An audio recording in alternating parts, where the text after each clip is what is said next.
श्रीमद्भगवद गीता। श्रीमद्भागवत गीता साक्षात श्री कृष्ण के मुख से निकली वाणी है। श्रीमद्भगवद गीता की महिमा अगाध और असीम है।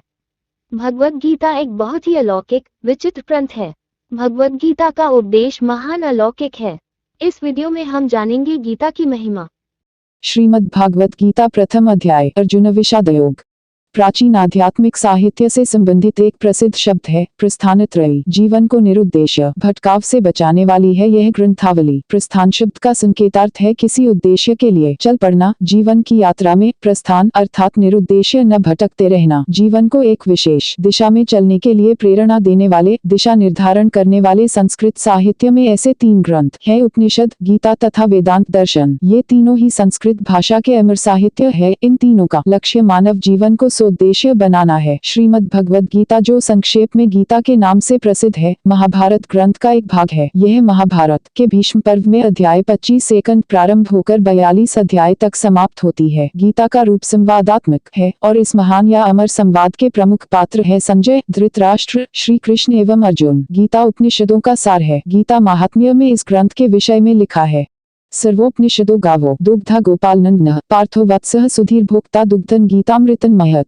सब उपनिषद मानो गौएं है, ग्वालों का प्यारा। श्री कृष्ण मानो इन गौओं का दूध दूहने वाला ग्वाला है। अर्जुन मानो इन गौओं को पौसाने वाला बछड़ा है। गौओं के पौसाने पर उस रस का भोगने वाला हर एक जिज्ञासु है। यह जिज्ञासु जिस अमृत का पान करता है वह गीता गोमाता का महान ज्ञानामृत रूपी दूध है। उक्त कथन का अभिप्राय यह है कि गीता ज्ञानामृत अर्जुन के लिए ही नहीं है, इसकी धारा अमृतत्व के हर एक पिपासु के लिए बह रही है। जो भी इस अमृत का पान करे वही अर्जुन है। महाभारत युद्ध प्रारंभ होने से पूर्व महर्षि वेद व्यास ने जन्मांध धृतराष्ट्र से पूछा कि क्या उसे भारत युद्ध जो उसके एवं पांडु पुत्रों के मध्य होने जा रहा है देखने की कामना व उत्सुकता है। यदि ऐसा है तो वे उसे दिव्य दृष्टि प्रदान कर सकते हैं, जिससे वह संपूर्ण घटना चक्र को अपनी आंखों से देखने में समर्थ होंगे। धृतराष्ट्र ने स्वयं इस कुलक्षयकारी युद्ध को अपने सूत संजय से सुनने की कामना जताते हुए संजय को दिव्य दृष्टि प्रदान करने की प्रार्थना की, जिससे वह संपूर्ण वृतांत जान सके। वेद व्यास तथास्तु कह अपने आश्रम को प्रस्थान कर गए। दोनों पक्षों की सेनाएं युद्ध के लिए सन्नद्ध हो कुरुक्षेत्र के मैदान में खड़ी है। युद्ध प्रारंभ होने की प्रतीक्षा में है। अपने कक्ष में बैठे धृतराष्ट्र को उत्सुकता होती है, जानने की जिज्ञासा होती है। अपनी जिज्ञासा को शांत करने हेतु वह दिव्य दृष्टि प्राप्त संजय से प्रश्न करता है। धृतराष्ट्र बोलते हैं, धर्मक्षेत्रे कुरुक्षेत्रे संवेता युयुत्सवः माम काः पांडवाश्चैव किम कुर्वत संजय।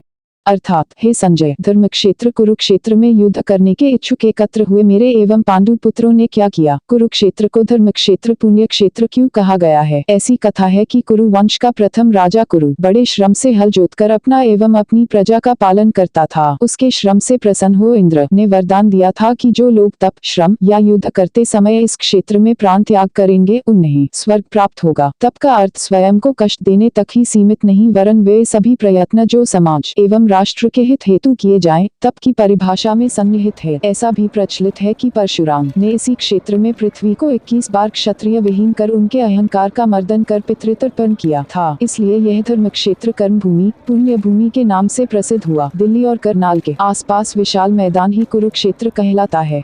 संजय बोलते हैं, दृष्ट्वा तु पांडवानीकं व्यू दुर्योधन सदा आचार्यमुपगम्य राजा वचनम ब्रवीत पश्यैतान् पांडुपुत्राणामाचार्य महती च मून् व्यूढा द्रुपदपुत्रेण तव शिष्येन धीमता अत्र शूरा महेश्वासा भीमार्जुन समायुधि युयुधानो विराटश्च द्रुपदश्च महार्थः दृष्टकेतुश्चेकितानः काशीराजश्च वीर्यवान् पुरुजित कुन्तिभोजश्च शैब्यश्च नेरपुङ्गः युधामन्युश्च विक्रान्तोत्तमौजाश्च वीर्यवान् सौभद्रो द्रौपदेयाश्च सर्वैव महारथाः।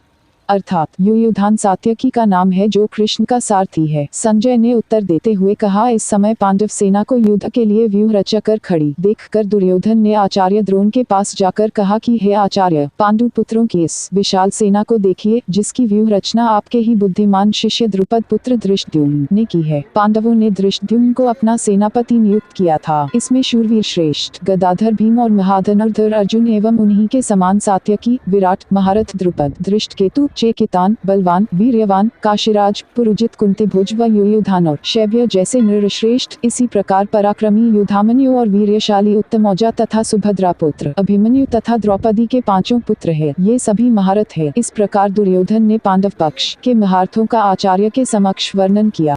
अस्माकं तु विशिष्टा ये तान्यबोध द्विजोत्तम नायका मम सैन्यस्य संज्ञातं तान् ब्रवीमीते भवान् भीष्मश्च कर्णश्च कृपश्च समितिञ्जयः अश्वत्थामा विकर्णश्च सौमदत्तिस्तथैव च अन्ये च बहवः शूरा मदर्थे त्यक्तजीविताः नानाशस्त्रप्रहरणाः सवे युद्धविशारदाः अपर्याप्तं तदस्माकं बलं भीष्माभिरक्षितम् पर्याप्तं त्विदमेतेषा बलं भीमाभिरक्षितम्।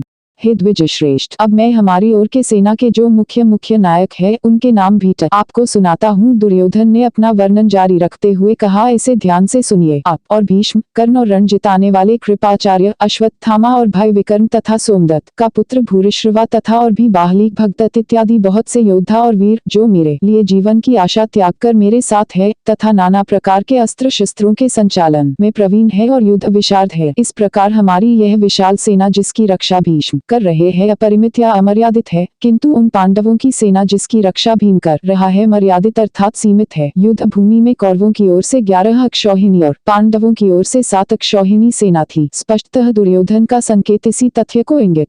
नानाविधानि शस्त्राणि शूलचक्रगदाखड्गपरिखादीनि प्रहरण साधनानि येषा ते तथोक्ता।